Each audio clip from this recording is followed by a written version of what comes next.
Prezados amigos, estamos iniciando mais um evento da Amicus, Encontros de Cultura. Eu sou Paulo Regis e irei conduzir os trabalhos. Contamos hoje com a participação do médico Gilberto Schwartzman, o qual abordará o tema Caminhos de Proust, 100 anos depois. Dr. Schwartzman é médico oncologista, professor titular da Faculdade de Medicina da Universidade Federal do Rio Grande do Sul, membro da Academia Nacional de Medicina e da Academia Sul-Rio-Grandense de Medicina, escritor e dramaturgo, com obras traduzidas para o espanhol e o francês. Dentre as suas mais recentes obras, destacamos A Amante de Proust.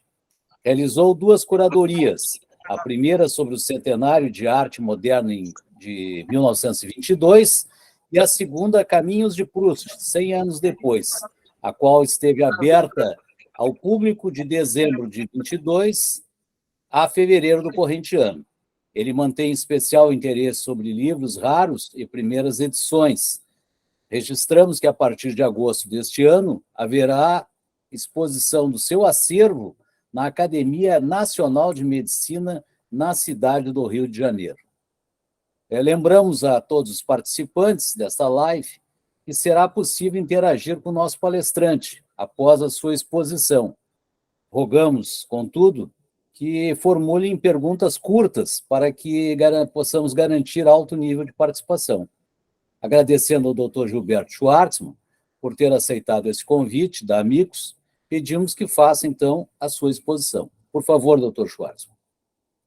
Olha, eu quero dizer que é uma satisfação muito grande poder participar desse evento.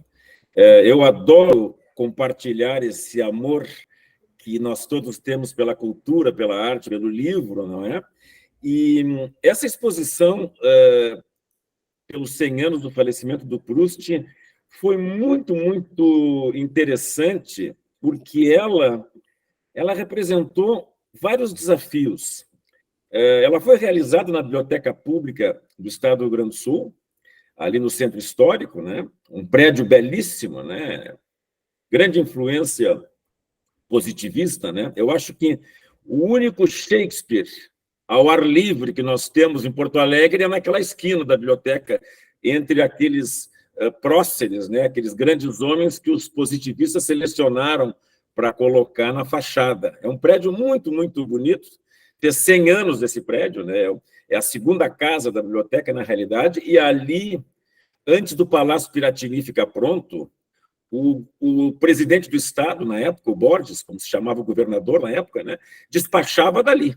Tem até a Sala Borges, que é onde ele despachava. Então, é um prédio rico em simbolismos, e nós decidimos fazer essa homenagem à biblioteca e ao Proust no momento em que a biblioteca completava 100 anos, estava em pleno processo de restauro.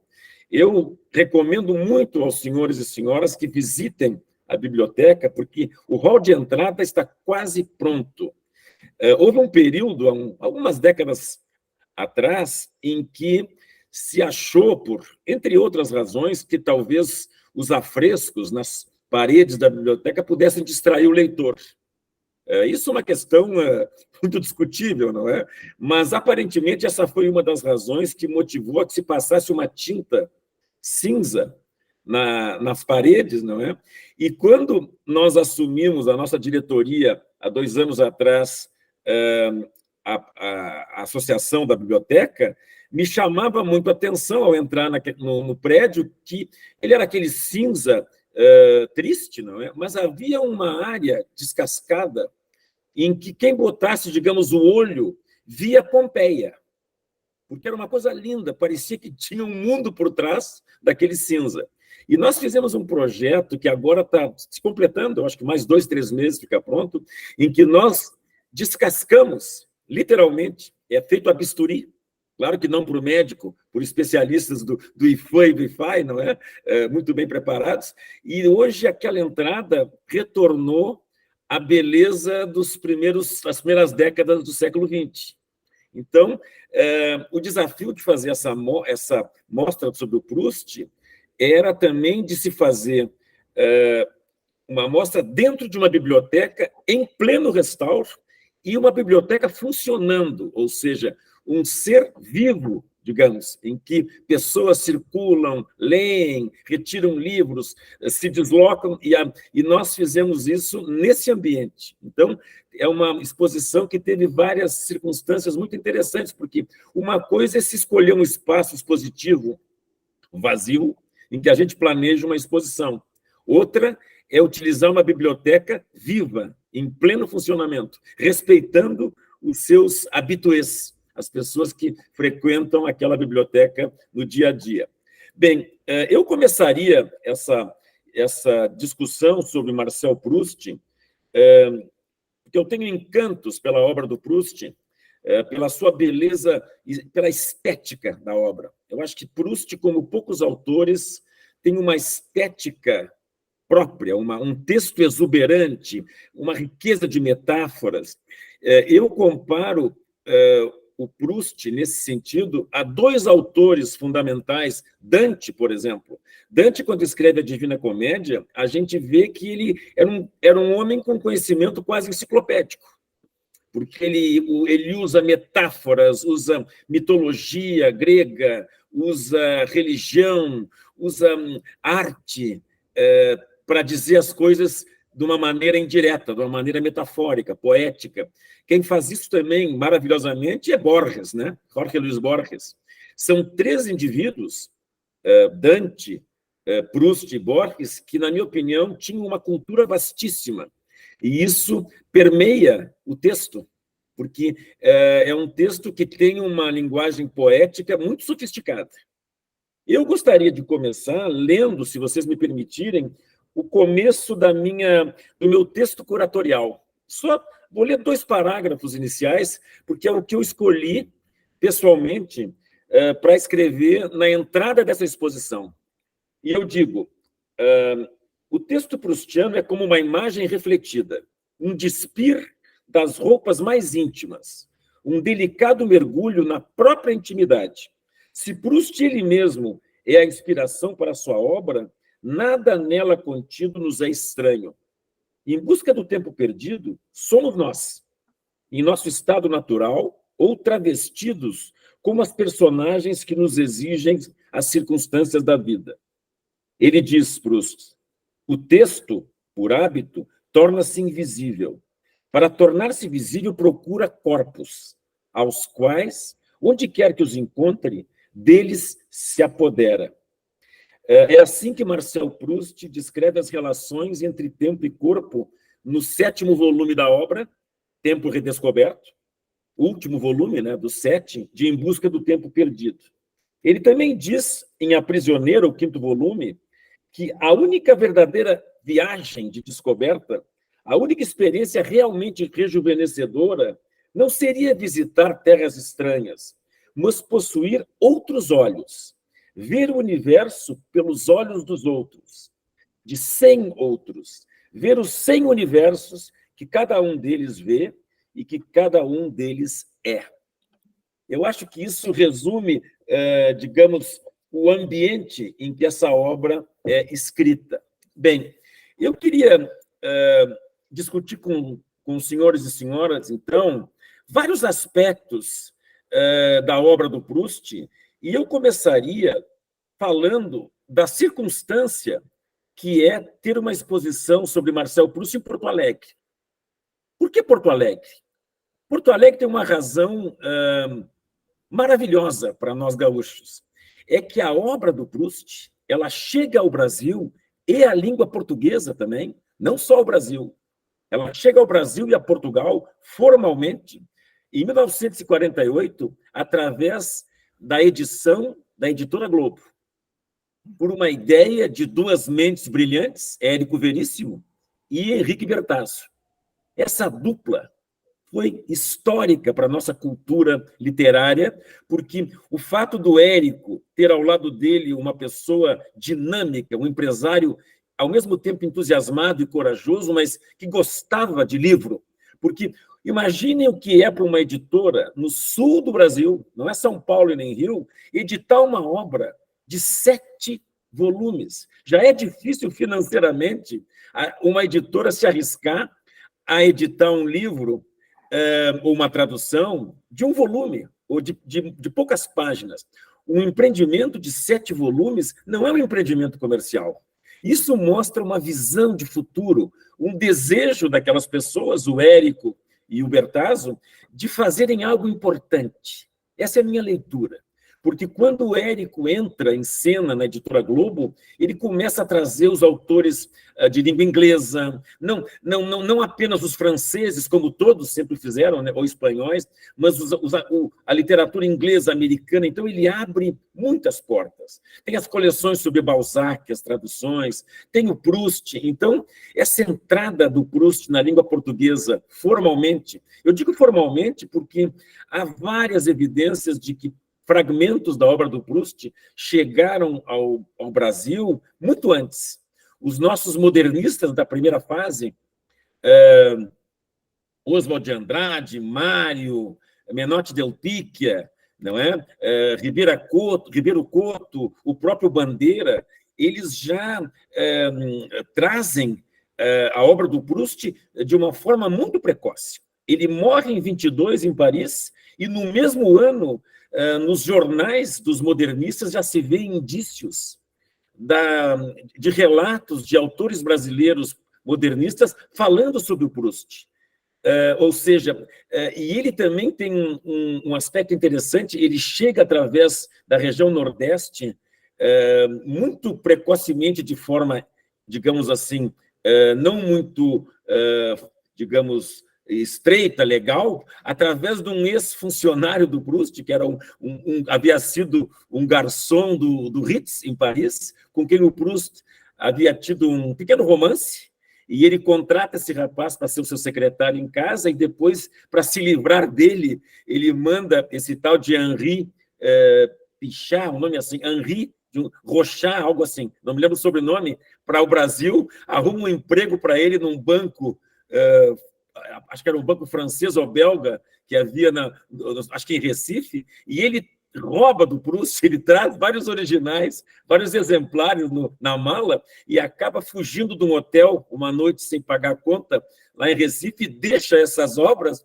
e isso acaba na mão de alguns, de Jorge de Lima, por exemplo, que fica fascinado pelo Proust. Então, o Proust tem uma entrada formal para Porto Alegre, mas uma entrada informal no Brasil muito antes pelos modernistas. Mas, bem, o que tem de básico sobre Proust, começando pela circunstância? Bem, o Marcel Proust nasce em 1871 e falece em 1922, o ano da semana de 22, e aqui para nós. E o Proust, ele vive num recorte histórico que é riquíssimo em termos de história da Europa. Eu dou exemplos.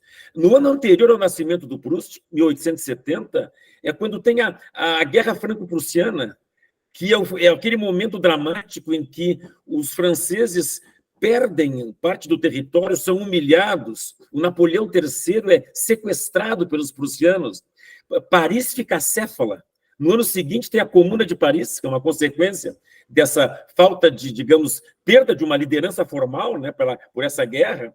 Então, é um momento histórico fundamental para os franceses. É um período, segunda metade do 19, que é a Belle Époque. Belle Époque, com a Exposição Universal de Paris, em 1900. A inovação é um momento... o Proust jovem é um Proust que vai viver a luz elétrica.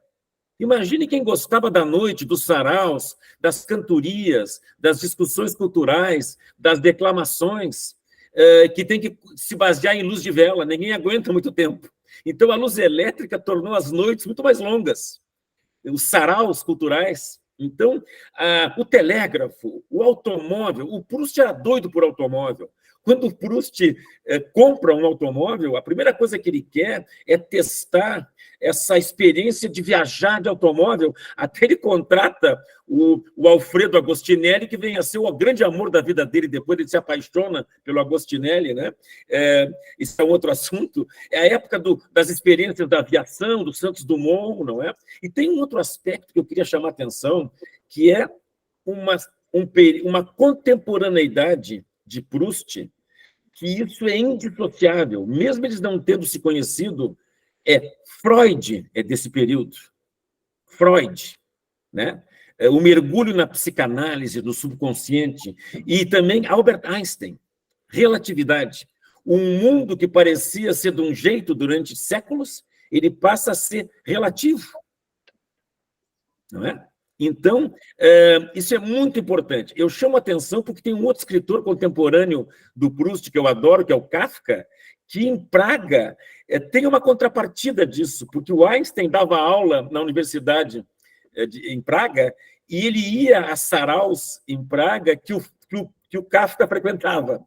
Então, essa turma bebeu de várias fontes, ou seja, quando eles começam a mudar a percepção na literatura, porque quando se tem subconsciente, quando se tem um tempo que o Proust quer, digamos, eternizar, não é? Em busca de um tempo perdido, isso aí tudo tem uma influência de algo que permeia aquela época. O T.S. Eliot dizia isso muito bem, dizia que quando alguém escreve uma obra literária, ele não está escrevendo sozinho, ele está escrevendo o que ele respirou de tudo que aconteceu até chegar a ele. O Borges vai até muito adiante. O Borges diz até que isso tem o sentido reverso, que, por exemplo, quando surge um autor, às vezes ele explica a conexão entre vários autores anteriores que a gente não reconhecia, essa conexão. Ele dá um sentido para precursores que a gente não dava antes. Então, existe até a possibilidade de um autor mais novo fazer a gente reconhecer o seu precursor de maneira inversa.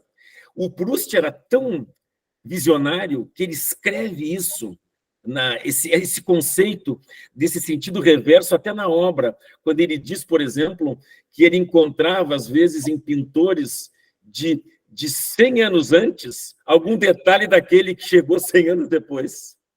Interessante isso, né?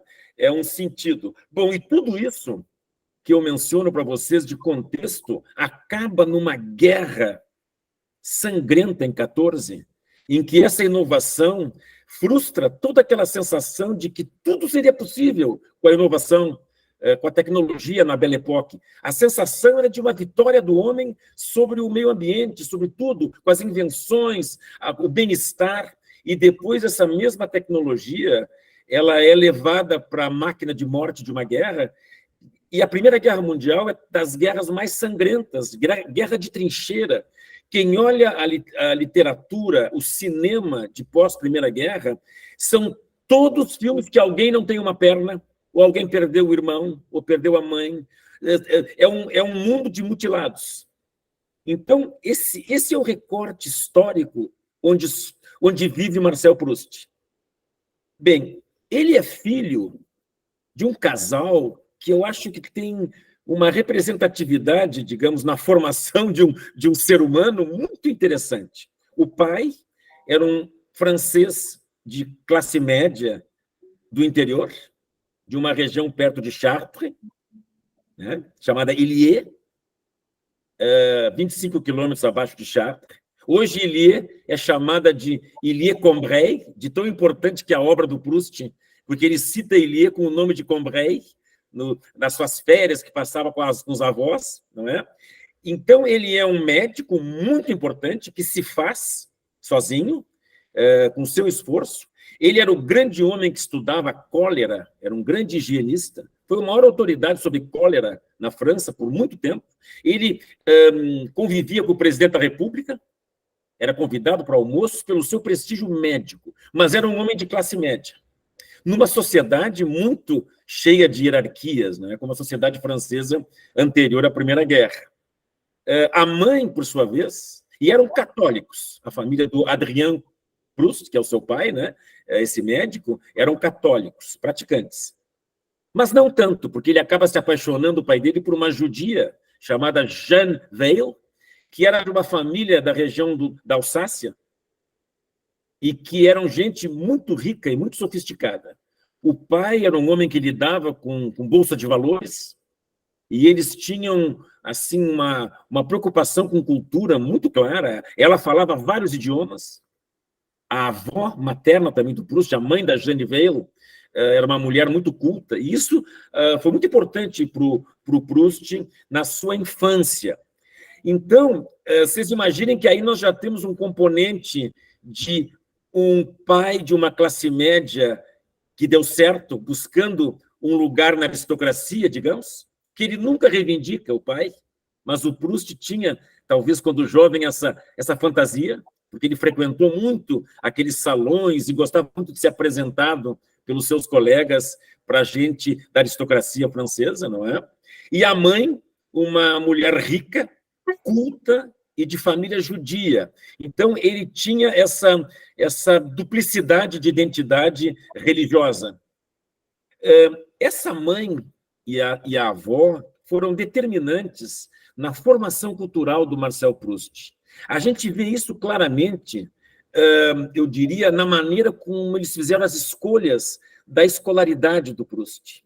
O Proust tinha um irmão, que era 2 anos mais jovem, Robert, que se tornou um grande médico. O Robert foi professor também da Faculdade de Medicina em Paris, estão enterrados todos lá no Père Lachaise, em Paris.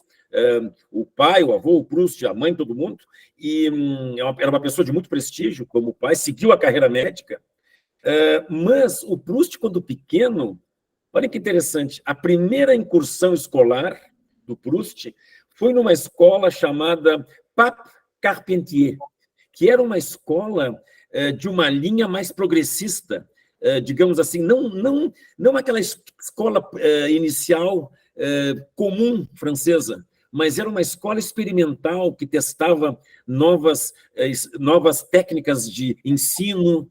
Então, já havia uma preocupação desde o comecinho da vida do Proust em fazer eles frequentarem o que havia de melhor em escola. E depois, ele vai fazer toda a sua vida, digamos, escolar no famoso Lycée Condorcet.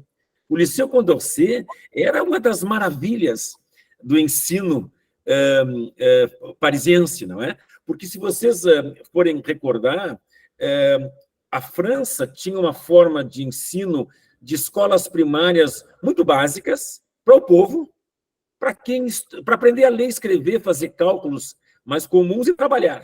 E havia os liceus.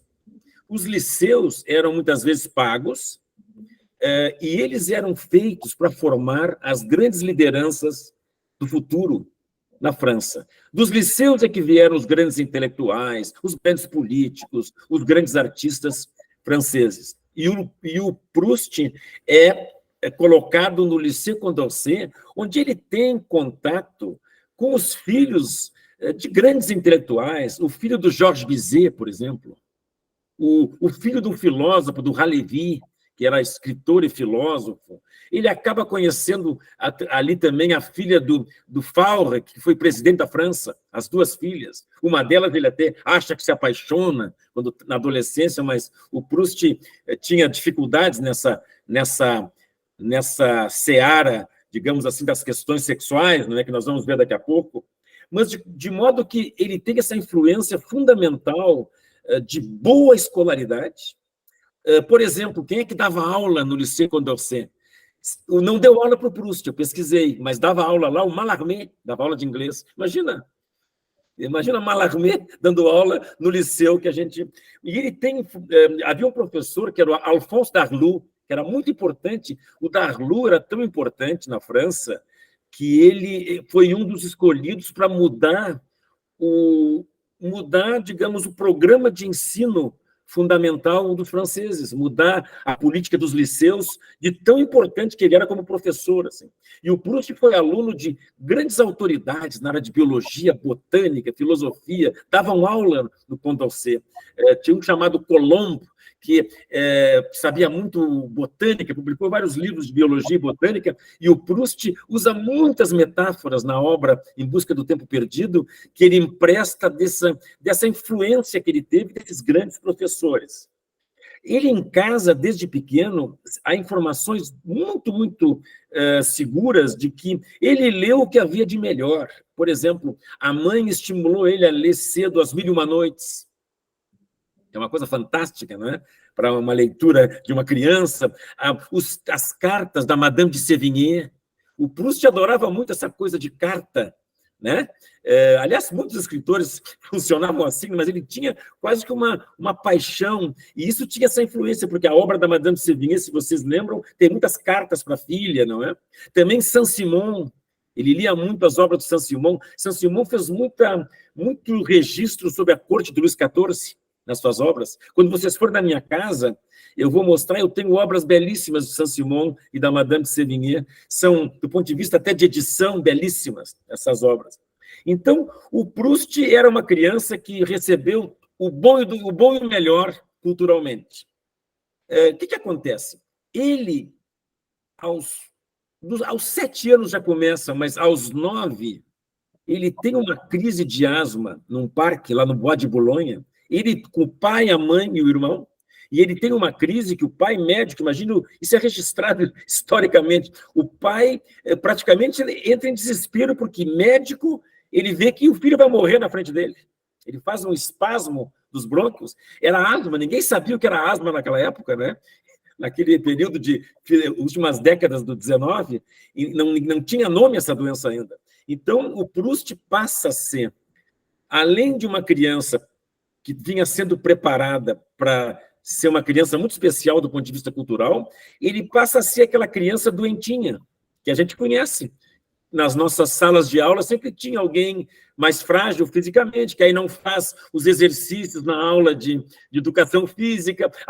E o Proust, naturalmente, isso funciona como um reforço ao Proust leitor. Se vocês, por exemplo, olharem um dos prefácios, que é uma coisa belíssima que ele faz de uma das obras do John Ruskin, aquele que foi o maior crítico inglês de arte do século XIX, ele morre em 1900, o John Ruskin, o Proust traduz Sésame et les Lilas, que, quando ele traduz para o francês, a mãe dele é que ajuda a traduzir, ele faz um prefácio que chama-se Sobre a Leitura, Sur la Lecture, que é o prazer que ele tinha quando criança com a leitura. E como ele ficava indignado quando chamavam ele para almoçar. Marcel, vem almoçar, que ele tinha que parar a leitura. E ele, quando iam para a praça, por exemplo, no Bois de Boulogne, ou outros parques que eles frequentavam, todo mundo saía para correr e ele ficava debaixo de uma árvore e se escondia para ler. Quando mandavam apagar o abajur, a vela no quarto, na hora de dormir, ele esperava um pouquinho e depois, quando parecia que todo mundo tinha adormecido, ele acendia uma vela novamente e lia. Então, o Proust era essa criança muito estimulada para a leitura, muito inteligente, de boas escolas, e que tem uma doença pulmonar limitante que vai torná-lo uma criança super protegida. Uma criança muito cuidada pela mãe.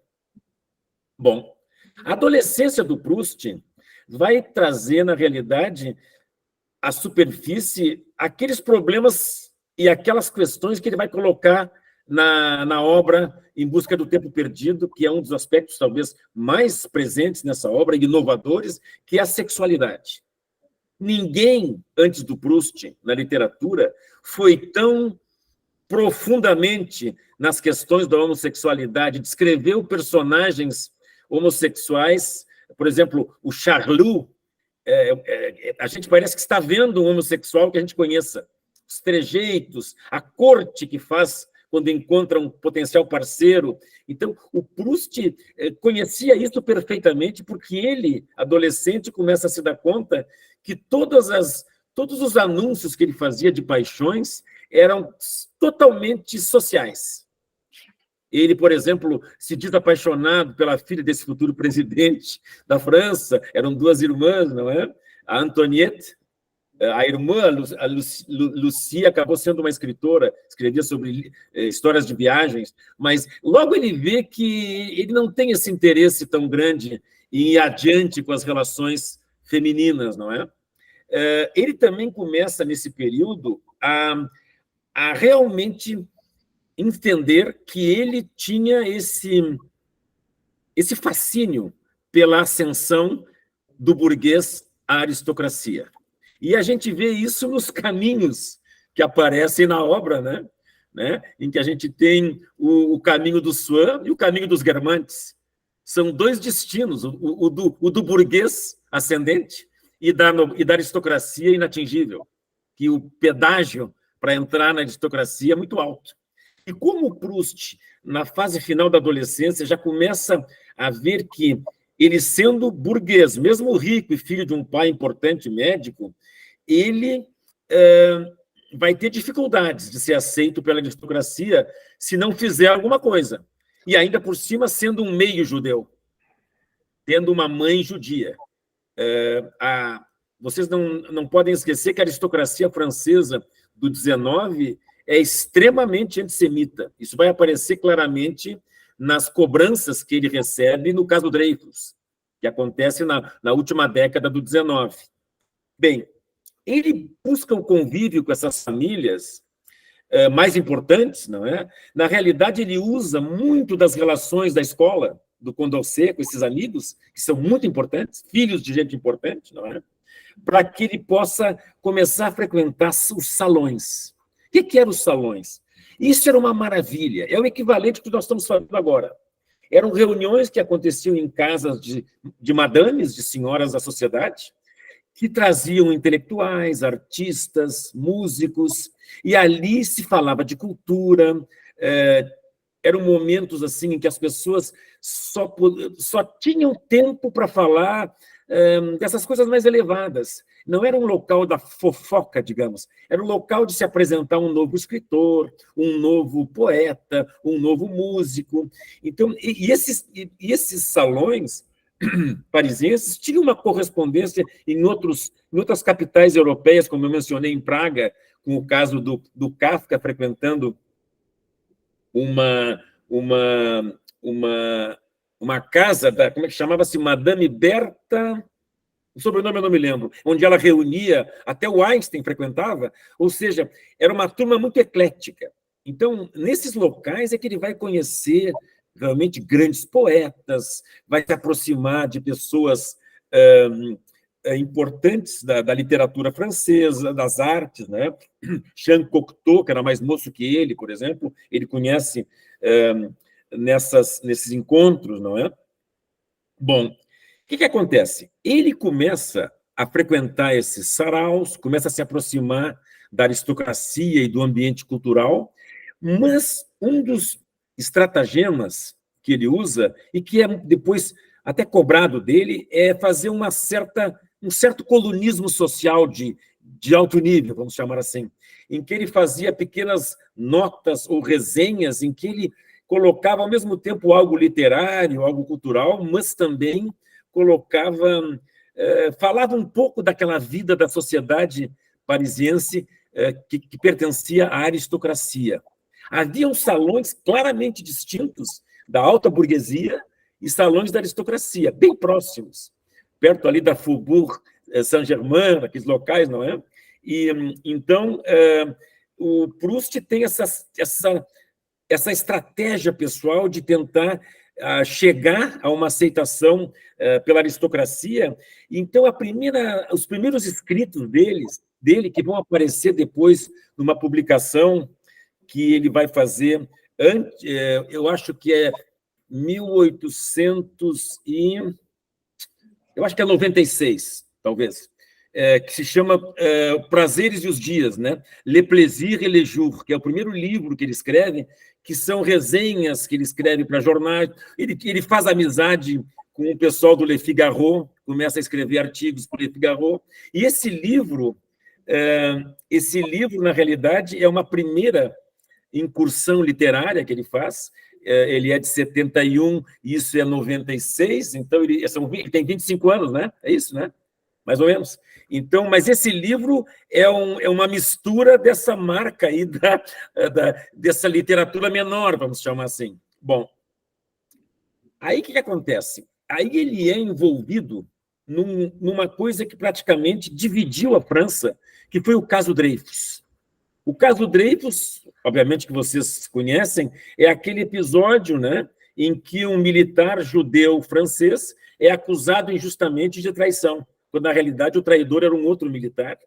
E logo que é feita essa acusação, a imprensa assume o lado, digamos assim, contra o Dreyfus, várias vários segmentos da sociedade, e a aristocracia, em grande parte, fica ao lado, fica contra Dreyfus.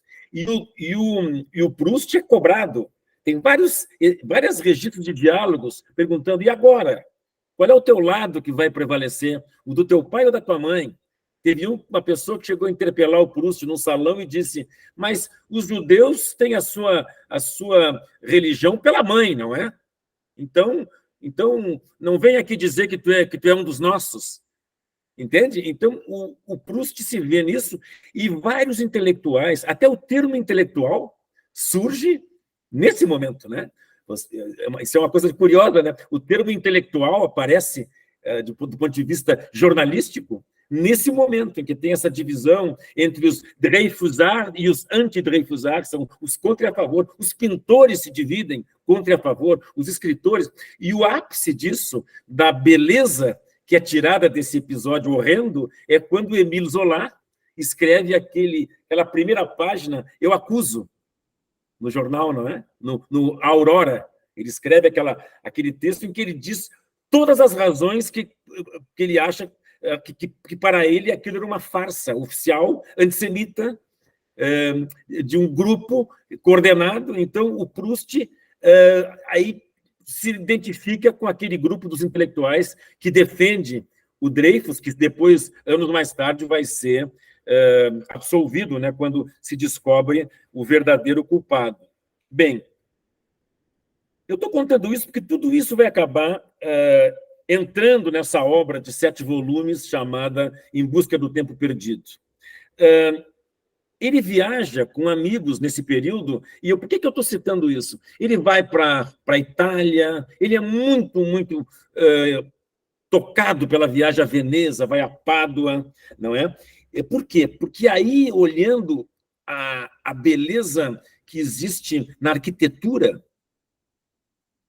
ele começa a acordar para um grande crítico e artista plástico também, que era o John Ruskin. O Ruskin começa, através da sua obra, a tocar profundamente o Marcel Proust, porque o Ruskin dizia uma coisa muito interessante que o Proust usa. Ele dizia que a grande metáfora da eternização do homem através da arte são as catedrais góticas. Porque as catedrais góticas levam séculos para serem construídas, são feitas de modo simétrico, vão cada vez se aproximando mais do céu. Então, para aqueles que não acreditam ou estão decepcionados com a Igreja Católica, por exemplo, como fonte de chegar aos céus, que seria uma boa maneira a gente se eternizar através de uma grande realização artística. E isso ele é impregnado pela obra do John Ruskin. O Ruskin tinha assim ele tinha uma forma de escrever impressionante. Várias conferências do John Ruskin foram depois publicadas como livro, não é? Ele tem uma coisa incrível que ele diz que o que significa um livro, por exemplo. Isso é muito bonito de compartilhar com vocês. Ele diz que quando o Gilberto está conversando com vocês aqui agora, oralmente, eu não tenho tanto compromisso assim com uma verdade mais elevada do mundo. Eu posso até me enganar, eu posso voltar atrás. A oralidade tem uma certa informalidade. Quando eu for transferir essa minha conversa com vocês em um texto, um ensaio sobre o Proust, a coisa muda, porque a linguagem escrita exige mais reflexões, mais compromissos. É como se fosse um erro em bronze, como dizia o Mário Quintana. Não é? Um erro em bronze e um erro eterno. Então, o Ruskin dizia que o livro tinha essa magia de que ele é, em princípio, o melhor daquela pessoa que escreveu. Então, se eu tiver a possibilidade de ler sobre a vida de 10 grandes homens da humanidade, eu ler isso é como se eu estivesse recebendo um extrato do melhor deles. É verdade isso, tem muito de verdade, né? Aquela expressão do Abbart Sésamo, né? Um dos textos do Alibaba e os 40 ladrões, que tinha um tesouro escondido dentro daquela pedra chamada Sésamo, e o Ruskin brinca com isso e chama de Sésame le Lille. Sésame é uma parte é uma conferência, e Lille é a outra, né? No Sésame ele fala desse tesouro que é o livro. que é o Sésamo, que é o Sésamo, digamos assim, aludindo a uma das histórias, digamos, que vai aparecer depois nas Mil e Uma Noites. Bom,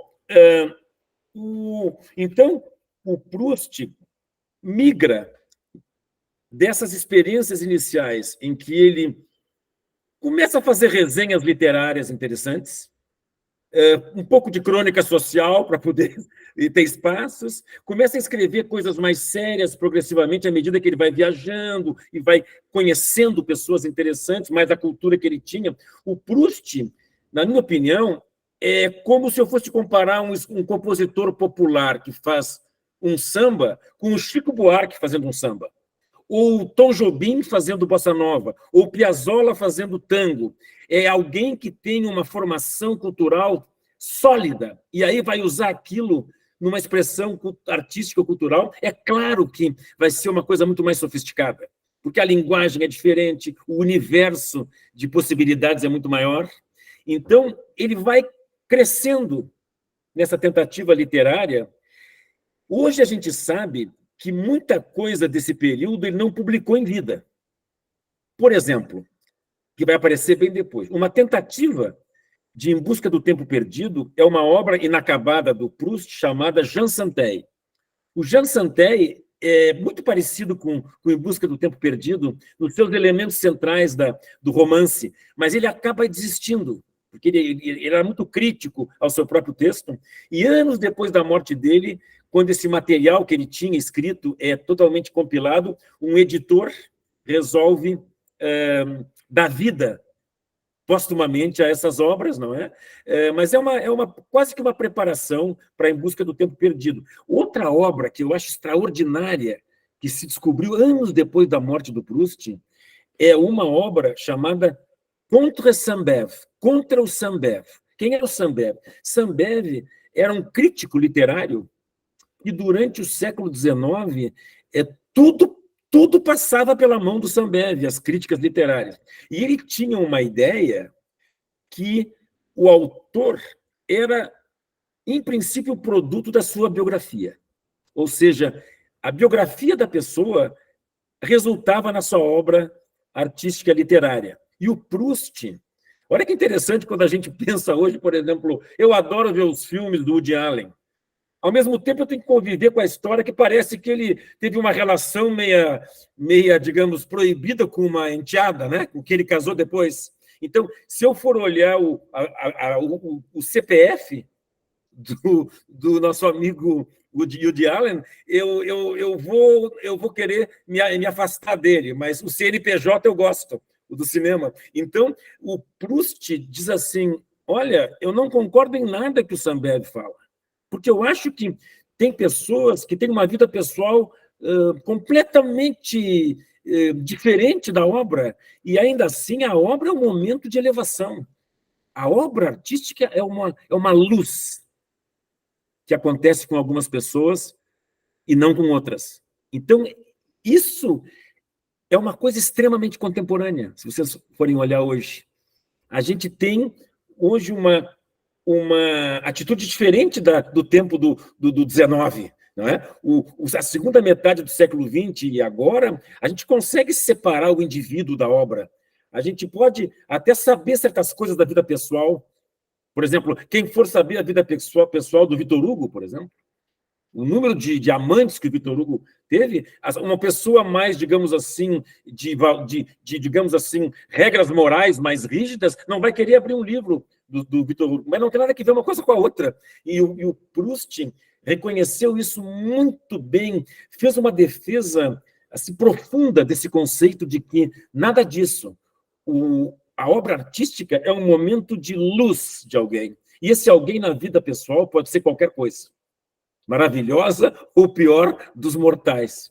Bom, o que acontece? Aí ele faz aquelas traduções do Ruskin, começa a ter um pouco mais de visibilidade. Digamos que nós estamos aí em 1905, 6, 7, e aí ele começa a fazer uma tentativa, depois de fazer o Jean Santeuil, que desiste, a fazer o primeiro volume de Em Busca do Tempo Perdido. Ele planeja na realidade, 3 momentos. 3 volumes, digamos. Um inicial, que seria esse do Côté de Chessuan, no caminho de Suan, um volume intermediário, e depois o último, que é o tempo recuperado, o tempo reconquistado, não é? Le temps retrouvé. Isso é o planejamento. Por quê? Porque ele, com todas as influências que eu mencionei, de um tempo relativo, ele começa a imaginar como que a gente pode eternizar um tempo vivido de uma maneira elevada.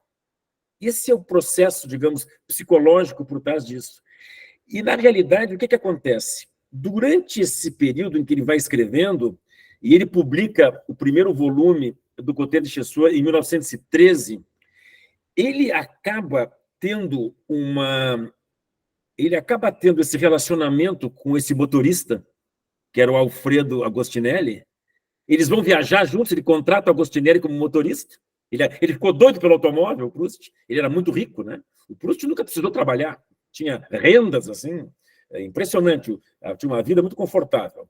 E aí ele se apaixona pelo Agostinelli. O Agostinelli tinha mulher. Ele convida eles para morarem junto com ele, compraria um apartamento próximo. Ele faz de tudo. Aceita que ele venha com a mulher só para ficar perto dele. Mas aí o Agostinelli disse, não, na realidade eu não quero. E eu quero aprender a pilotar avião. Esse é meu sonho. Aí o Proust disse, a gente compra um avião. E ele, não, mas não... Aí o Proust fez tudo. O Proust era uma pessoa que usava muito o seu poder econômico nas suas relações amorosas, não é? E afetivas. Aí o que acontece? O Alfredo Agostinelli, ele vai fazer um curso de pilotagem e não é que o avião cai e ele morre afogado. Morre afogado. E aí o Proust enlouquece, faz um luto impressionante. O Proust diz isso textualmente, que as pessoas que ele mais amou foi a mãe e a avó e o Alfredo Agostinelli. Devia ser um cara muito interessante, o Agostinelli. Ele ficou doido por ele. Viajaram várias semanas de carro, não é? E aí ele se apaixonou. E aí o que acontece? Aí o Proust introduz a figura da Albertine, né?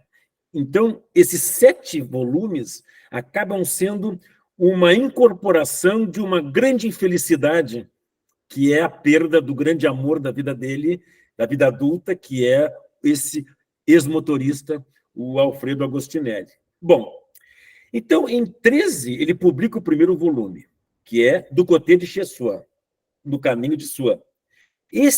Para vocês terem uma ideia do que eu estou querendo dizer para vocês sobre esse momento, esse ano de 13, olhem só, é o ano em que o Freud publica Totem e Tabu. Mesmo ano. É o mesmo ano que o Igor Stravinsky faz aquela revolução, aquele concerto da Sagração da Primavera, que quem já escutaram esse concerto?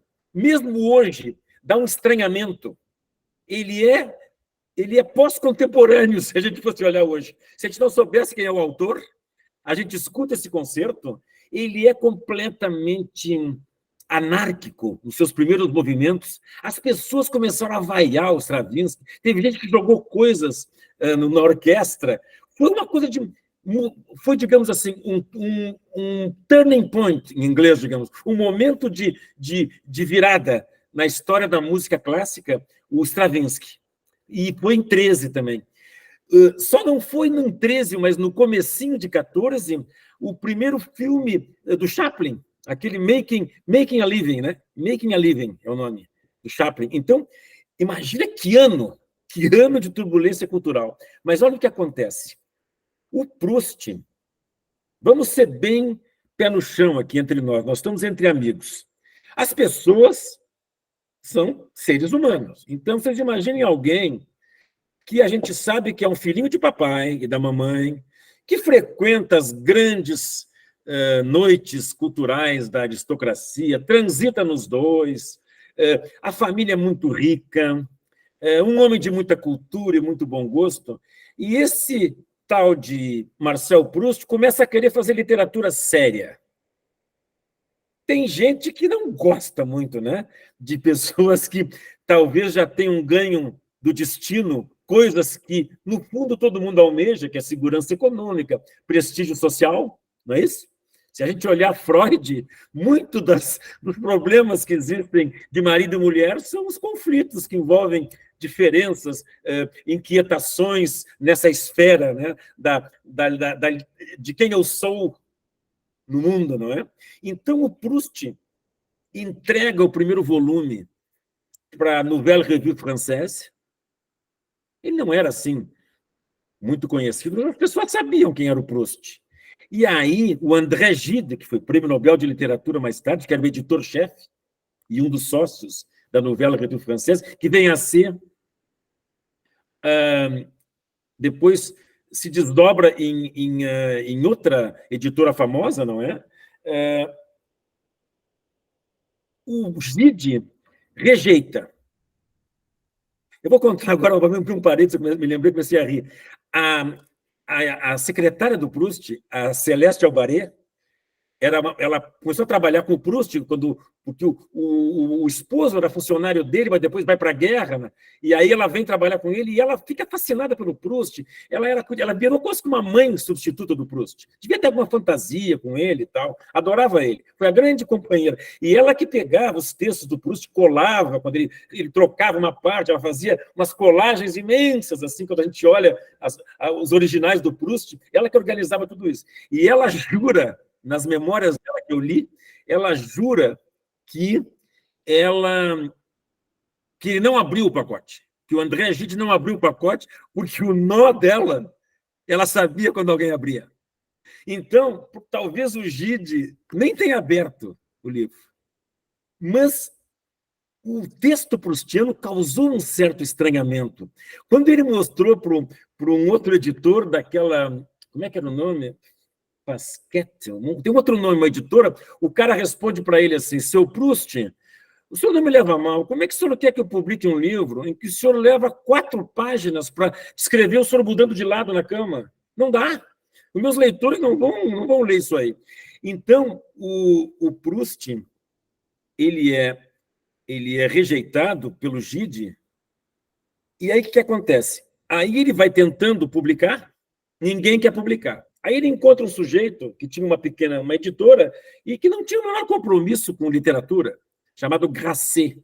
E ele diz: olha, Grasset, quanto é que tu quer para publicar o meu livro e fazer uma edição? Porque ninguém está querendo publicar, eu pago. Então o Proust bancou do bolso o primeiro volume da Recherche. Bom, ele publica, tem, digamos, alguma visibilidade, não muita, mas algumas pessoas... Até tem uma aula de um dos membros da Academia Francesa em que ele fala da convicção que ele tem, o nome dele não me vem agora à mente, de que algumas pessoas importantes sentiram que aquele texto do Proust era uma coisa muito diferente do que havia até então. E as pessoas não gostam muito de não serem eles os pais da novidade, né? Então, meio que deram uma esfriada no Proust. Mas ele continua escrevendo, e aí o que acontece? Que é um ponto de transformação. Ele escreve o segundo volume, que é A Sombra das Raparigas em Flor, né? A l'ombre de jeunes filles en fleur. Isso ele termina em 18, por aí, no finalzinho, e em 19, através de vários amigos dele, isso é enviado para a comissão do Prêmio Goncourt. O Prêmio Goncourt era um prêmio que havia sido criado por 2 irmãos, que eram gente da literatura e da imprensa e da área editorial, os 2 irmãos Goncourt, que eram até muito mal vistos, eram muito ácidos nas suas críticas, eram muito temidos. Um deles morre e o irmão quer cumprir o desejo desse outro irmão e cria esse prêmio para jovens escritores. Um prêmio com muito dinheiro, prestígio, né, um valor alto em moeda, e que realmente, ainda hoje, é um dos maiores prêmios da França. Sempre foi o grande prêmio literário francês. E o Proust vence o Goncourt em 19 com A Sombra das Raparigas em Flor. E aí ele explode, vai para a imprensa. A gente tem material na exposição, vocês encontrariam, se lá tivessem ido, vários documentos de jornal mostrando Marcel Proust recebe o Goncourt com a sua obra A l'ombre de jeune fille en fleurs, etc. Então, aí ele ganha mais visibilidade, e o André Gide, que era o editor-chefe da Nouvelle Revue Française, de público, diz que estava se retratando, que o maior erro editorial da vida dele foi não ter visto o Proust como um grande escritor em primeira vez. E ele negocia com o Proust e com a Grasset a possibilidade de o Proust voltar a ser editado pela Nouvelle Revue Française.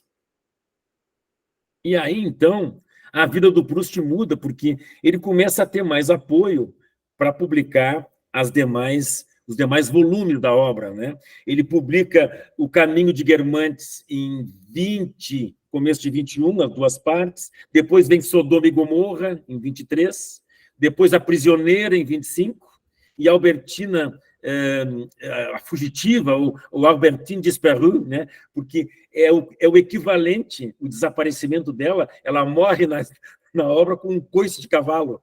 É a morte do Alfred Agostinelli, na realidade, né? É a raiva dele pelo que o amor dele morreu naquele trágico acidente, não é? E depois, em 27, ele completa o 7º volume, que é o Le Temps Retrouvé. Então, são 7 volumes dessa obra, que é a obra-prima do Marcel Proust, ainda que ele tenha outras obras, como eu mencionei para vocês. Mas essa é uma obra de enorme fôlego. E essa obra, o que ela tem de especial? Ela tem de especial que ela lida com uma questão que, vamos dizer, que é um tema que a filosofia sempre se ocupou, que é o tempo, o sentido do tempo. Por exemplo, o Nietzsche, eu vejo muita coisa do Nietzsche quando eu leio Proust, essa questão de arrumar uma maneira de se eternizar através da literatura, porque o que é esse 7º volume? É ele reencontrando todas aquelas pessoas que ele viu e descreveu ao longo de toda a sua obra, a burguesia, a aristocracia, e ver que aquelas pessoas acabam sendo figuras que não necessariamente mereciam todo aquele sofrimento, aquele tempo dele em relação a elas, né? E ele tem que encontrar um sentido para aquele reencontro com todas aquelas pessoas já mais velhas. Ele vê, por exemplo, que aquela amante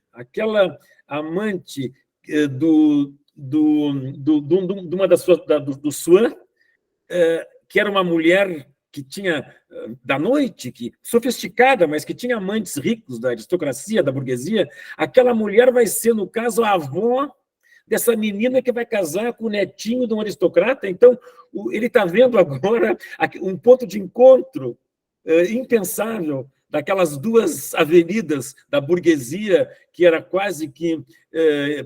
tinha um muro intransponível com a aristocracia, e ele acha aquilo tudo muito sem sentido. E ele vê que a maneira de dar sentido àquele esforço, dele não perder esse tempo, que foi a vida dele, e que essa obra, metaforicamente, é transformando-se num escritor.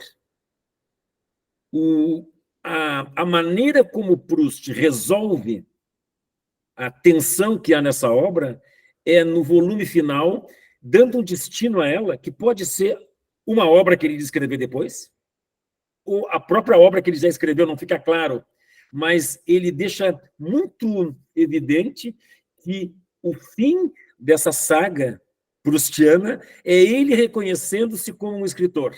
E assim ele poderia ter a chance de se eternizar como as catedrais góticas do Ruskin, como a Catedral de Amiens, que ele sempre menciona, não é?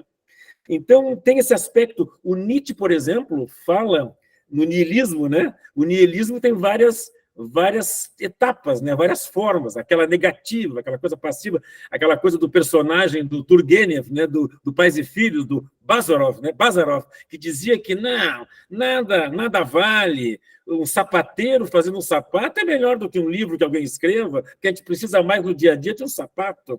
Então, aquilo que nada, o culto ao nada, né? Do niilismo, a parte, o Nietzsche resolve isso na sua obra, no Assim Falou Zaratustra, né? Em que ele fala no Übermensch, né? E ele fala numa coisa que é o eterno retorno. O que é o eterno retorno? É a gente viver o presente da melhor maneira que a gente puder, usando a vontade. Eu quero fazer tal coisa, eu vou atrás do que eu quero. A vontade, a esperança em realizar, e aquilo sendo um bom presente, uma boa aposta, isso me justifica.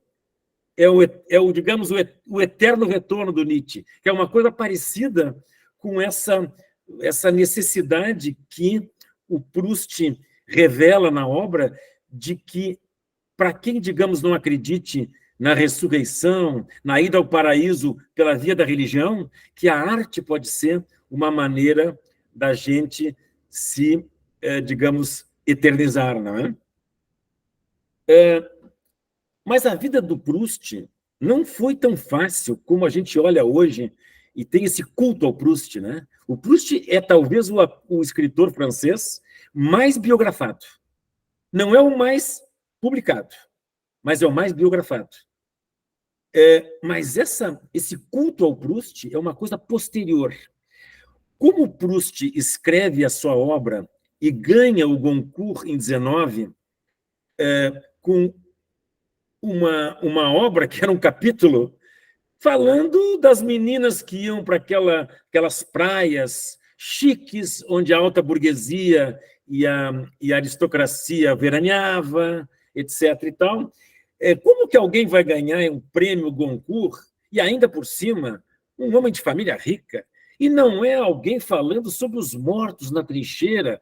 Afinal, nós estamos recém saindo da Primeira Guerra Mundial, então havia uma simpatia, uma expectativa de que quem fosse ganhar o Goncourt fosse um outro autor chamado Dorgel,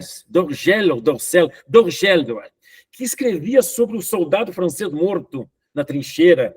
Então, o Proust reúne uma série de antagonismos. Ao mesmo tempo que ele ganha o Goncourt, ele tem que ser, digamos, publicizado, divulgado, porque ele ganhou o Goncourt, aí a imprensa tem que divulgar, porque era um prêmio importante, mas, ao mesmo tempo, essa literatura que começa depois da Primeira Guerra, que vai quase até a Segunda Guerra Mundial, ela foi implacável com aqueles que faziam literatura pura. Tinha que ser, a literatura mesmo francesa tinha que ser literatura engajada politicamente.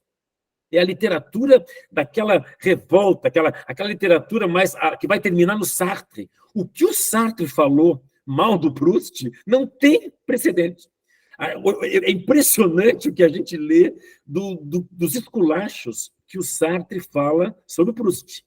E desqualifica ele completamente, porque havia, nessas décadas, uma grande tendência a prestigiar uma literatura politizada, mais de esquerda, sindicalista, de período amarga, de um período entre guerras, não é?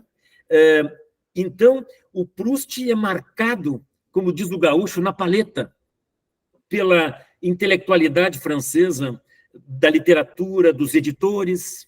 E o que acontece? Anos depois, acontece um fenômeno muito interessante.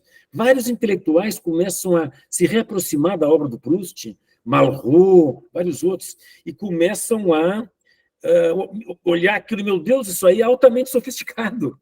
A literatura do Proust não é coisa pequena. E começa a haver um culto ao Proust através de efemérides, por exemplo, tantos anos de morte do Proust, vamos fazer uma celebração, tantos anos da publicação do primeiro volume da Recherche, tantos anos da publicação do segundo volume que ganhou o Goncourt, o A Sombra das Raparigas em Flor. Então, há um esforço, e isso culmina com uma série de programas de televisão nos anos 70, em que pessoas que viveram a época do Proust, porque o Proust morre, moço, o Proust morre em 1922. Não, desculpe, isso mesmo, em 22. Ou seja, parte da obra foi publicada em vida e parte pós-mortem. Quem coordena a publicação dos últimos 3 volumes é o irmão dele, o médico, o Robert Proust. Então, o Proust, ele passa a ser descrito pelos seus contemporâneos, porque muitas dessas pessoas ainda estavam vivas. Então, tem aqueles depoimentos contando sobre como é que o Proust era. Então, e começa a criar o mito do Proust.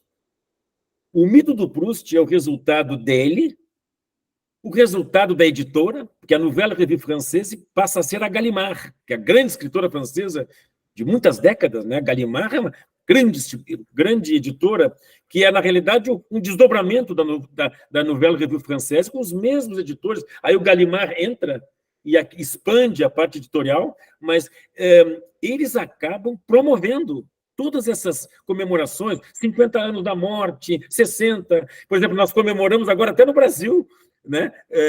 E o Proust acaba ocupando o nosso imaginário, não é? A gente pode, tem até o termo, assim como a gente diz, puxa, aquele projeto é dantesco.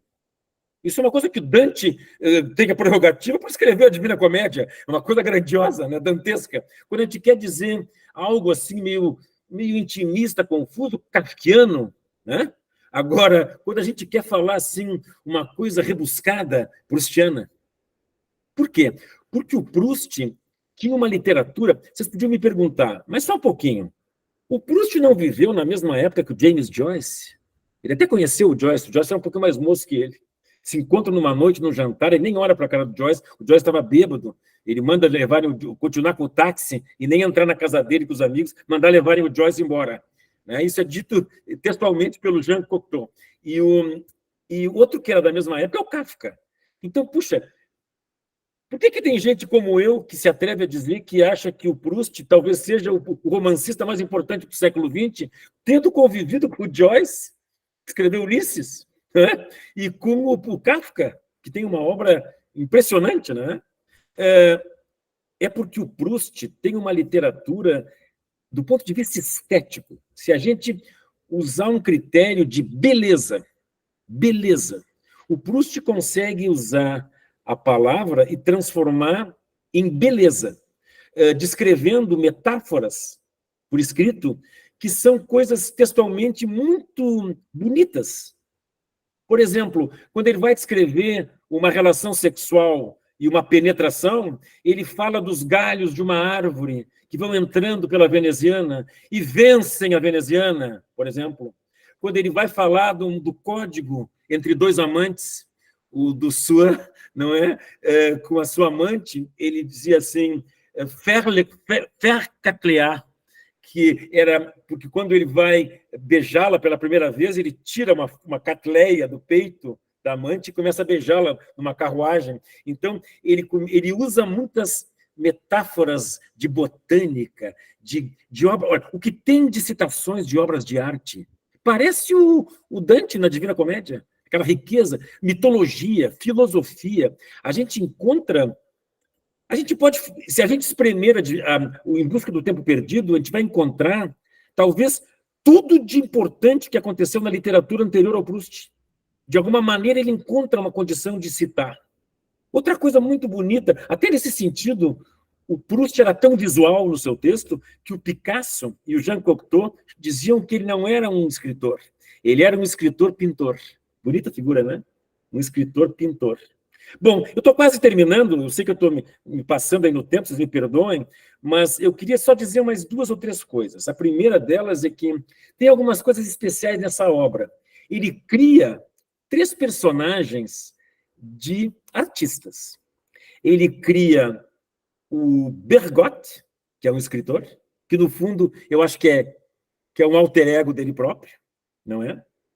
Ele vai criar um músico, que é o Vinteuil, e tem uma coisa inédita nessa obra, ele compõe uma sonata, o Vinteuil, que a gente parece que está escutando, de tanto que como ela é descrita na obra. É uma sonata que o Vinteuil compõe, que ele descreve, ele fala toda hora sobre isso, e quando entra aquela música que o Swann fica emocionado, não é? E a gente parece que está escutando uma sonata sem escutar. E ele também tem um outro, digamos, artista, que é o Elstir. Elstir é um pintor. Por que eu estou dizendo isso? Porque o Bergotte, ele tem uma passagem muito interessante, eu estou terminando. O Bergotte era louco por um quadro do Jan Vermeer, do holandês, né? Que chama-se Vista de Delft. Não sei se vocês já viram esse quadro, um quadro belíssimo. Essa personagem, o Bergotte, lá pelas tantas na obra, fica indignado porque ele ler uma crítica que dizia que quem olhasse somente aquele telhadinho amarelo da vista de Delft, porque é uma praia com pessoas assim que a gente vê de longe, assim, uma beira de praia, e no fundo tem as casas, assim, os casarios. E lá no canto direito tem um pedaço de telhadinho amarelo. E esse crítico diz assim: quem olha esse telhadinho amarelo não precisa mais nada. Já vê que isso é a eternização pela arte. E o Bergotte fica desesperado porque não tinha se dado conta daquele telhado amarelo. Aí o Bergotte fica louco, mas ele era muito doente, ele tinha uremia, doença de rins. E aí ele pega e diz: eu não quero nem saber. Tem essa exposição dos holandeses, eu não posso deixar de olhar esse telhadinho amarelo e ver que história é essa mesmo. Aí ele vai cambaleando, come umas batatas antes, na descrição do livro, e aí ele chega, olha que coisa interessante, o que eu vou contar para vocês agora. Ele chega e quando o Bergotte olha a vista de Delft, ele se sente mal e morre. Tem coisa mais maravilhosa do que morrer ao olhar a obra que a gente mais ama, não é? Bom, ainda para completar, a descrição do Proust, do velório do Bergotte, é uma coisa belíssima. Ele descreve ele sendo velado, o corpo no meio, e na biblioteca. E os livros se posicionam de 3 em 3, como se fossem asas de pássaros, para se despedir do Bergotte. Bonito, né? Bom, isso aí é bonito só assim, mas olhem só o que acontece. Depois que morre o Proust, o irmão dele fica com os seus escritos, publica o que ele consegue, termina os últimos 3 volumes e dá encaminhamento a algumas outras coisas, o tempo passa, e sabe como é que é as famílias, né? Alguém pode estar precisando de dinheiro, um sobrinho, um neto, vende, começa aquele negócio, né? Então, os cadernos do Proust, onde todos os originais que ele escreveu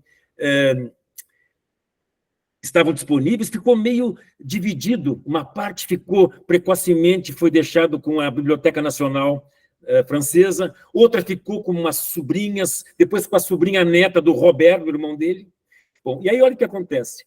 Nos anos 70 e poucos, uma sobrinha neta dele está dando uma entrevista pela rádio francesa, e o entrevistador diz assim: mas me conta, como é que tu pequenininha, tu convivesse com o Proust, então? Sim, eu era pequenininha, ele era o tio Marcel, eu adorava o tio Marcel. Quando ele chegava, ele iluminava o ambiente, ele era inteligente nas palavras, era carinhoso, era uma pessoa encantadora, mas ele tinha aquelas loucuras dele. E o entrevistador: como assim?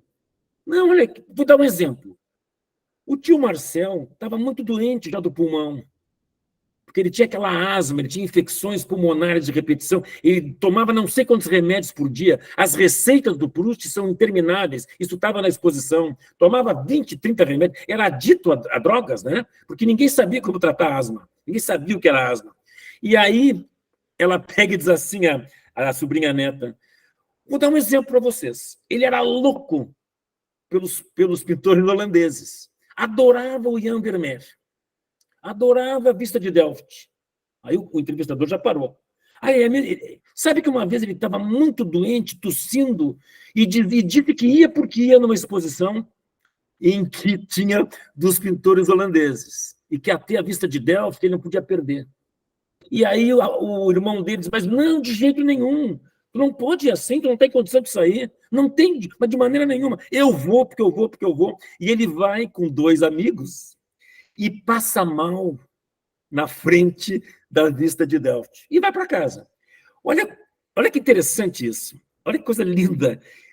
O que ele fez? Ele viveu uma situação de um amor real a uma obra de arte, e a maneira como ele transformou em literatura era matando o Bergotte ao ver a obra, que era, na realidade, digamos assim, o suprassumo, digamos assim, da caricatura, daquele amor profundo pela arte, não é? Interessante isso, né? Outra coisa que a gente se surpreende, eu estou terminando, me perdoem, se eu estou me estendendo demais, né? Mas eu adoro esse assunto, são as madeleines.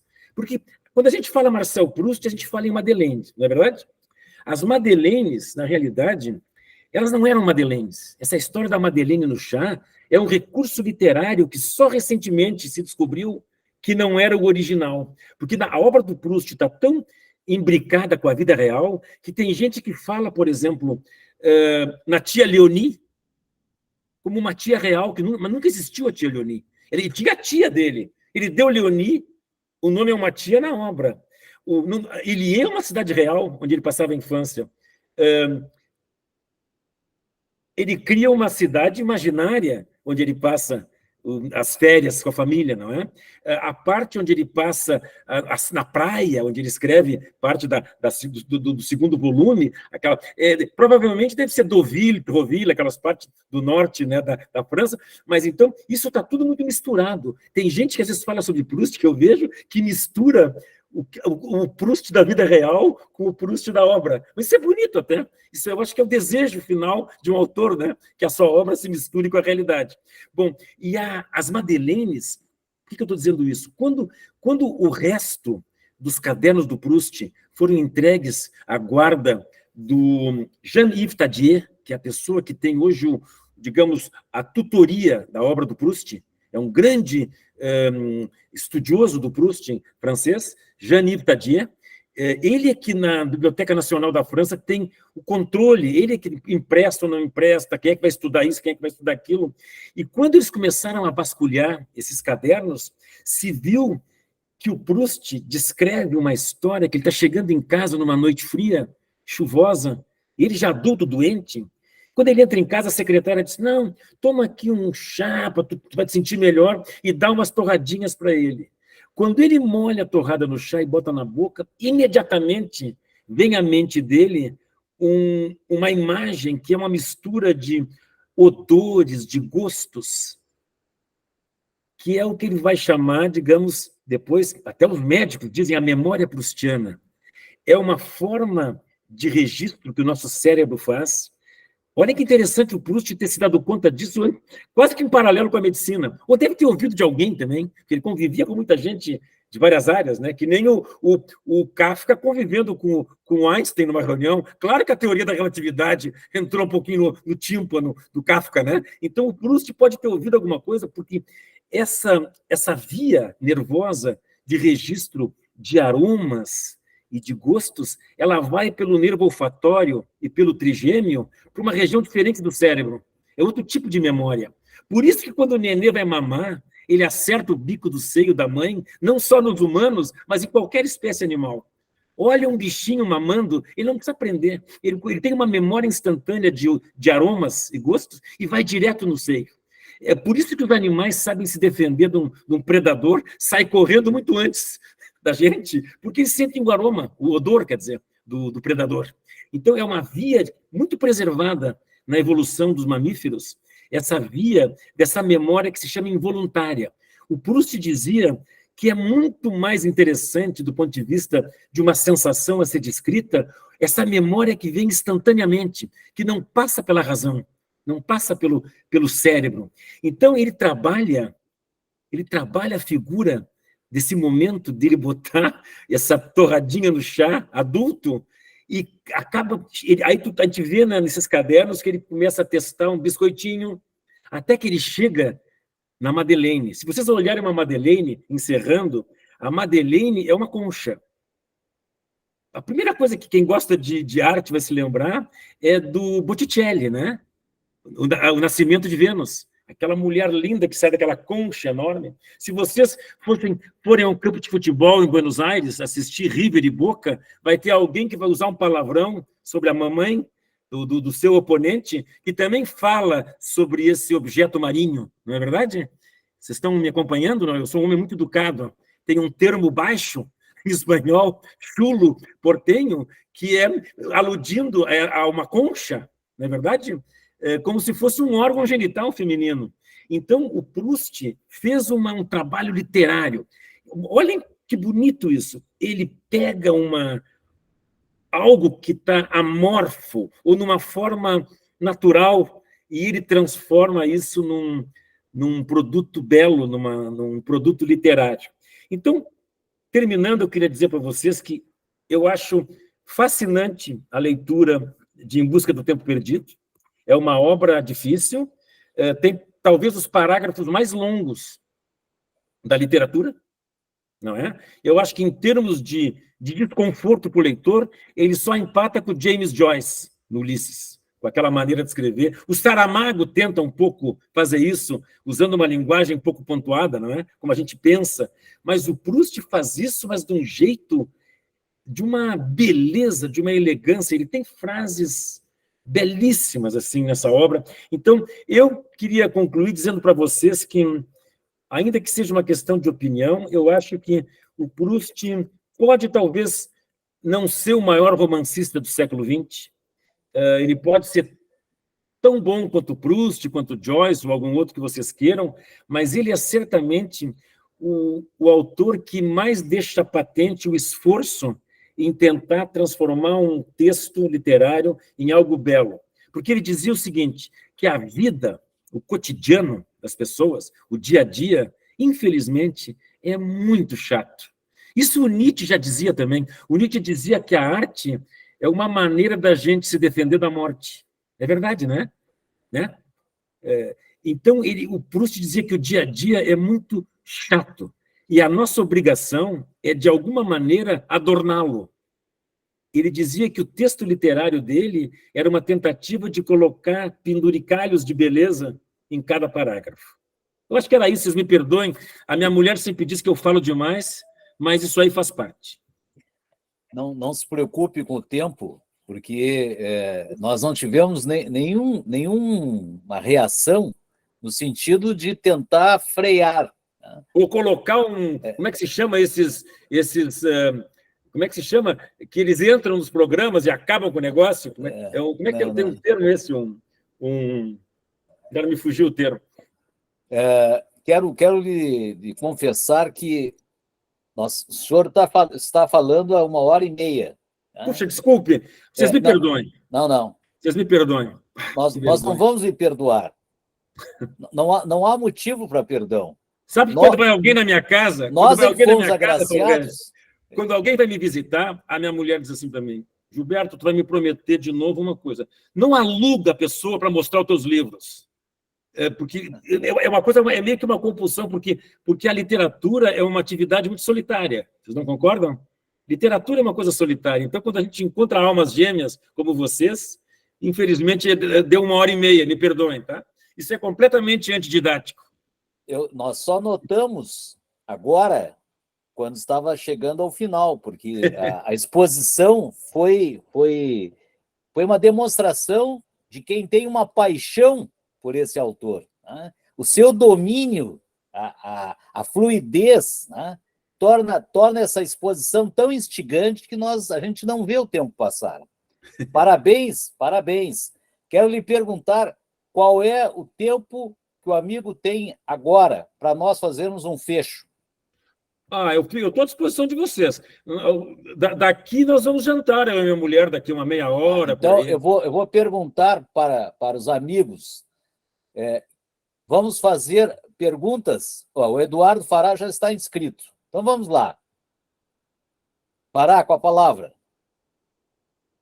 Inicialmente, nem sentimos o tempo passar. Eu agradeço muito, vou ler mais a obra desse escritor devido ao seu entusiasmo, mas ter um polímata aqui realmente é um desafio. O senhor, como oncologista, talvez vai aproveitar muito a sua experiência de vida e a literatura para entender a questão da senescência e finitude humana. Mas eu perguntaria aqui, curiosamente, qual era a música preferida, qual era o compositor preferido, porque eu gosto muito de música, né? Eu não sou muito literário, eu confesso que eu sou um leitor, gosto de ler bastante, mas sou um apreciador mais da música, mais universal. O que Proust gostava da música? Ele escutava Beethoven, por acaso? O Proust adorava Debussy.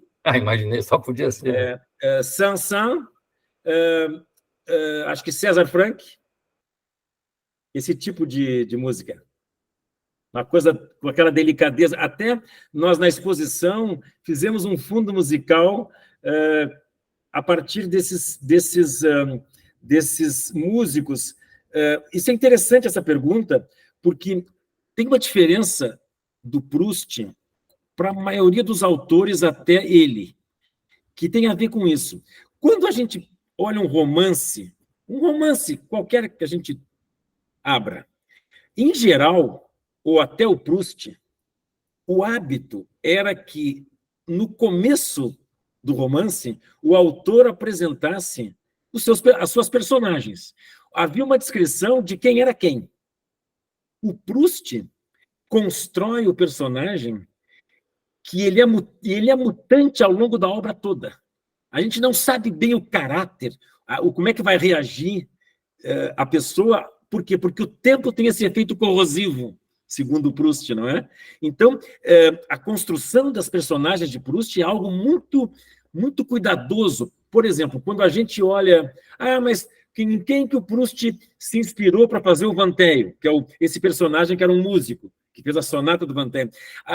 Os autores que mais estudam Proust vão dizer, eu acho que é Debussy, não, pode ser o César Franck, Saint-Saëns, assim por diante. Até eu acho que se ele tivesse tido a oportunidade de conhecer o Villa-Lobos, que viria mais tarde, era esse estilo assim que o Proust gostava. As baquianas, por exemplo, que vieram bem depois, poderiam perfeitamente se encaixar no gosto do Proust. Então, o tratamento dos personagens... Agora, vamos pensar na vida real. Quem somos nós? Nós somos... Eu sou o Gilberto de agora, e aquele menino do ginásio, que era eu também, e eu na adolescência, eu adulto jovem, a gente não sabe bem quem a gente é. Não é? Porque nós somos construídos de uma forma muito, digamos assim, multifacetada, né? E o personagem ele vai mudando com o tempo. Ele falava de um efeito corrosivo até do tempo, né?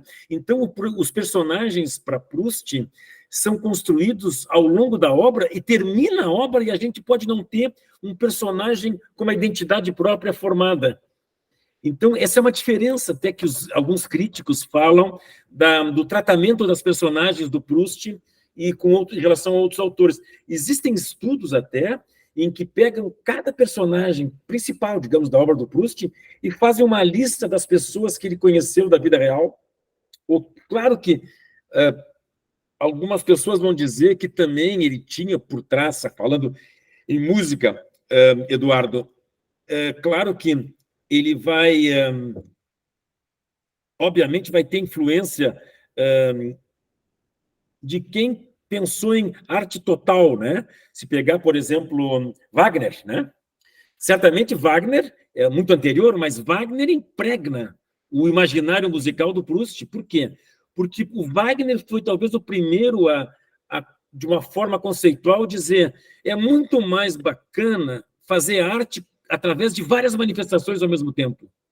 Não é? Arte total. Por isso que ele começou a fazer óperas, pegando a história medieval e a história antiga dos germânicos, né, e dos nórdicos, aquele Nibelung, né, do Anel de Nibelung, os concertos, tipo o conceito de uma arte total. Então, Wagner também é muito importante para o Proust. Mas tem um outro aspecto.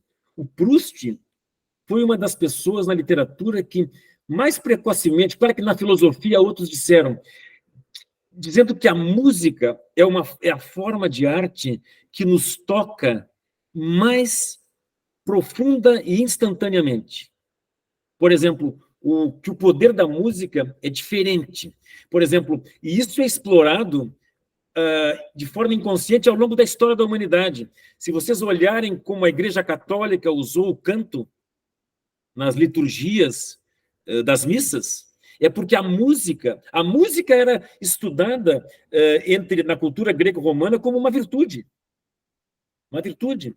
Porque a música era como se fosse uma propriedade que vem mais direto da alma. Então, eu tenho a impressão que o Proust, digamos assim, ele sabia que o destino dele era ser escritor, mas ele respeitava a música como talvez a forma mais instantânea de comunicação de afeto, né? Não sei se eu te respondi. Eu perguntei, o senhor citou Wagner, mas Wagner era admirador de Beethoven, que Beethoven foi romântico. Claro, Beethoven, não, é lógico. Beethoven foi aquele que dividiu o romantismo da exatamente, música. Exatamente. Eu não sei, não li Proust para saber, mas eu acho que ele deve ter escutado Beethoven. Claro que sim. Não, na obra tu vai encontrar dezenas de músicos importantes. O Proust faz literatura usando um conhecimento quase que enciclopédico. Entende? É que nem a Divina Comédia. A gente vai encontrar, por exemplo, tem discussões em que são verdadeiras aulas de filosofia, em que um vai defendendo um filósofo e o outro. Então, ele faz uma construção e tem discussões musicais incríveis na obra. Vale a pena, Eduardo. Eu acho que tu pode começar com... Tem que ter calma. Quem vai ler sabe que vai... A leitura é um casamento de longa duração. A gente lê um pouquinho, para, desiste, começa de novo. Eu acho que sempre há tempo de ler uma boa literatura. Te recomendo. Presser. Bom, para começar, maravilha, Gilberto. Eu acho que... Obrigado. Eu quero dizer da importância de ter assim, pessoas como tu, né, que se empolgam por conhecer, enfim, pessoas que no passado são importantes e que se mantêm importantes na sua atualidade, né? Então faz uma transposição do passado para o presente, né? Então isso realmente é muito, muito importante para nós, né? Eu aprecio muito pessoas que têm esse nível de conhecimento, né, e tipo de cultura. Enfim, eu não vou fazer uma pergunta, porque eu vi assim que tu tem tanta informação que eu posso fazer uma pergunta curta, mas a resposta não será curta, né? Então, eu vou fazer simplesmente que você traduza um pouco, porque tudo que a tua história que tu contasses mostra, né, que o homem é ele e suas circunstâncias. Ortega y Gasset. Ortega y Gasset. Tudo que tu disseste de Proust, muito é das circunstâncias, entendeu? Tu não chegasse a se referir na questão política, mas também a Comuna de Paris, entendeu? Foi na época do Proust. Aí, o pai dele recebeu um tiro. Isso, né? Mesmo, isso que eu ia dizer. Eu ia te contar do tiro. Recebeu um tiro e tal. Enfim, e teve um manifesto porque porque eu sei, o Proust era um liberal chauvinista, né? E um tempo depois a direita francesa ela fez uma defesa enfática, né, do colonialismo francês, entendeu? Né? E Proust foi contrário a isso, entendeu? Então ele saiu daquela posição, vamos dizer assim, mais conservadora, né, e se tornou um cara mais liberal, assim. Bom, pelo menos as coisas que eu li sobre Proust é isso. Mas antes disso, quero fazer uma observação, porque eu fui nessa exposição, né, e eu frequentava bastante a biblioteca quando eu era estudante, principalmente no secundário, né? Depois, agora, tem um tempo que eu não frequentei mais. E as cortinas de veludo vermelho da biblioteca, que não estavam lá presentes, porque não foram colocadas, foram feitas pelo meu bisavô. Que maravilha! Meu bisavô estofava carruagens. Que beleza isso! E ele foi convidado para fazer as cortinas da biblioteca. E eu perguntei lá para pessoas que nos atenderam, enfim, muito gentis, por sinal, né? E disseram que as cortinas ainda estavam lá, quer dizer, elas resistiam ao longo de todo esse tempo, só não tinham sido colocadas porque está em reforma, né? Então, para não... Como era o nome do teu bisavô? Carlos Reichel. Carlos Reichel. Eu vou dizer para o pessoal lá. Enfim, mas eu quero dizer o seguinte, vou fazer uma pergunta para ti. Tá. Tu acha que Proust poderia se reencarnar, ou um outro Proust, um Proust 2, no momento atual, onde nós comunicamos com o WhatsApp, entendeu? Quando nós nos aborrecemos de ler uma coluna de jornal, achamos isso muito extenso. Muito longo, né? Muito longo, né? Qualquer coisa que ultrapasse meia dúzia de palavras, já nos sentimos desconfortáveis, entendeu? Tu achas que poderia ressurgir um Proust na atualidade? Tu sabe que primeiro eu vou responder isso, eu acho, tá? Mas eu já vou chegar lá.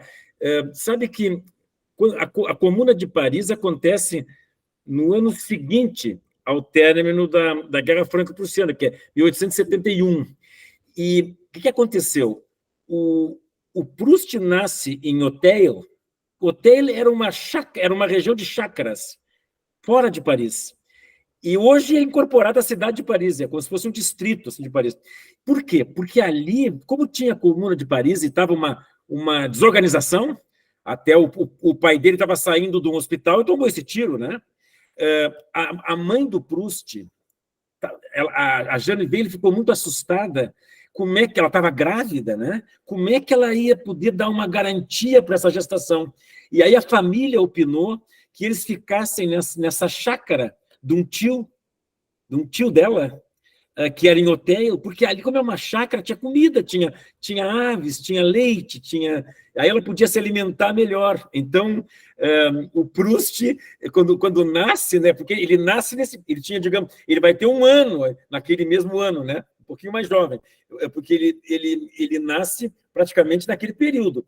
Então, assim, a Comuna de Paris é um momento histórico dos primeiros anos de vida do Proust, muito pequenininho, mas a família foi para aquele local por essa razão, pela circunstância de que havia um medo de não ter suprimentos. Entendeu? Mas deixa eu voltar, eu vou te responder a tua pergunta. Olha, eu gostei dessa tua pergunta. E sabe que me ocorreu uma coisa agora? Eu acho que a resposta para a tua pergunta é o Jorge Luis Borges. O Jorge Luis Borges tem a mesma cultura que o Proust, talvez até mais, não sei. E ele nunca escreveu mais do que 10 páginas. Se tu olhar a obra do Borges, é uma obra imensa. Talvez a grande injustiça do Prêmio Nobel na América Latina é o Borges não ter ganho, né?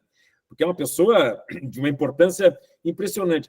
Tudo que ele fez, pode ser até ensaios, contos, é numa linguagem muito econômica. Então, eu acho, porque a gente tem que ter um cuidado, isso eu já ouvi de muitas pessoas, para não fazer uso de uma coisa que é muito comum, que é anacronismo. Anacronismo é a gente pensar com a cabeça de hoje sobre interpretar um fato anterior.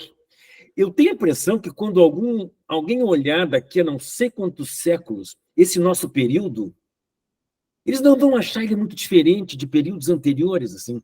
Eu acho que às vezes mudam os instrumentos que a gente usa, a sofisticação deles, o tipo de linguagem, mas o ser humano mesmo aprende muito pouco. Eu acho assim, tomara a gente pudesse encontrar claramente assim, uma grande evolução humana, assim, do ponto de vista. Eu acho que essa coisa agora dos iPhones, eu tenho a esperança que talvez daqui a um tempo aquelas pessoas que gostam de livro vão estar lendo no iPhone, quem sabe, através de uma linguagem eletrônica. Eu não consigo, mas eu imagino assim, ó, imagina o que deve ter sido. Pô, imagina que coisa injusta o conhecimento antes da imprensa. Puxa, quer dizer que quem decidia se alguém podia saber o que estava escrito na Bíblia era a igreja. Ou seja, as Bíblias ficavam com eles. Até que surge uma possibilidade de tu poder massificar, tu tem imprenta, tem Gutenberg, tu tem depois o próprio Lutero, né? Foi fundamental para isso, até para democratizar o idioma. O alemão ajudou, assim como Dante ajudou a consolidar o italiano com a Divina Comédia, que é uma espécie de Bíblia, se tu for olhar. Eu acho que tem várias Bíblias, entrando por essa linha. Eu acho que quando se tu lê, por exemplo, a Ilíada e a Odisseia, do Homero, ou dos Homeros, né? Não sei se foi um só, para os gregos, aquilo era uma Bíblia. Era uma lição de como se vive. Se a gente olhar a parte que tem, por exemplo, na Odisseia, do retorno a Ítaca, é uma vida cotidiana, não é? Então, eu acho que a gente vai mudando e é muito difícil a gente interpretar as tragédias estando dentro do mesmo tempo. Por exemplo, imagina o que deve ter sido quando surgiu a... Vocês lembram quando surgiu o Uber, para pensar em agora? Tinha gente que achava que, meu Deus, mas o que é isso? É útil. Eu pego o Uber seguido. Imagina quando a gente tem telefone celular. Eu me lembro que eu tinha um negócio enorme assim. Claro que a gente pode dizer, puxa, mas isso aí está interferindo na minha privacidade, as pessoas me ligam, mas tem um outro lado. Meu Deus, eu posso olhar no iPhone hoje, meu filho mora em Genebra, o mais moço que casou agora, eu olho para a cara dele, eu sei se ele está bem ou não está, se ele está feliz, se ele está com problema ou não, olhando para a cara dele, da minha filha, mora em São Paulo. Então, eu acho que eu tenho a esperança, vamos dizer assim, não é uma resposta, é uma esperança, que a gente vai encontrar uma maneira de preservar, formas de procurar beleza através das artes, de algum jeito. Por exemplo, quem olhasse as primeiras telas do Picasso, quando ele começa, ele e o Braque, com o cubismo, aquele desmembramento das figuras, meu Deus, aquilo devia ser assustador para uma pessoa acostumada com o dia a dia da pintura convencional, não é? Então, eu acho que a gente só vai entender bem o sentido mesmo do que está acontecendo hoje daqui a muito tempo. E por outros olhares, assim, sabe? E eu tenho a esperança que a gente... Eu acho que, talvez democratizando mais a leitura, porque também a gente não pode ser muito elitista, né? Pensar assim, não, porque a leitura é importante, porque o livro... Quem é que compra livro num país como o Brasil? Vamos pensar. Então, se a gente tiver mais gente lendo, o próprio Gramsci, né? Gramsci, ele dizia que ele acha mais importante a gente ler alguma coisa do que não ler nada, mesmo que fosse porcaria. Então, tem intelectuais que acham que até uma leitura de baixa qualidade, massificada, pode ser melhor do que não ter acesso à leitura. Porque, na verdade, houve um tempo em que quem é que lia? Eram alguns. Primeiro a igreja, depois uma aristocracia, depois uma burguesia, não é? Então, eu acho que, eu não sei, eu tenho esperança que, no meio dessa gurizada que fica o tempo todo ali no iPhone, vai ter alguns que vão encontrar algum encanto em algum tipo de literatura. Talvez tenha que ser uma literatura que chegue mais perto deles. Não sei. Se bem que os clássicos são aqueles que ficam, né? Um clássico é um livro que não tem tempo, né? A gente encontra sempre o seu sentido, relê 500 vezes e nunca termina de ler, né? Então, eu não sei a resposta, mas eu tenho esperança. Eu acho que é uma questão de linguagem, de tecnologia. Compreendeu? Gilberto, não, eu só queria dizer o seguinte, da importância de reviver Proust e outros, né, Shakespeare, etc., porque essa cultura do passado vai preencher muito o vazio do presente. Exatamente, eu acho também. Eu tenho uma neta que lê Shakespeare. Imagina que maravilha. E lê ainda em inglês arcaico. Não, tu quer ver uma coisa? Tu quer ver que coisa maravilhosa? Quer dizer que, mas por que isso? Porque essa cultura permanece, ela é permanente. Isso não, entendeu? Não, tem um aspecto prático, Flávio, tem um aspecto prático, que é o seguinte: eu estou aqui em Canela, tá? Num pequeno chalé, eu e minha mulher. E eu trouxe alguns livros. Ela está com eles, ela tá na outra peça com os livros. Eu posso ficar sentado aqui dentro todo feriado e viajar para muitos lugares.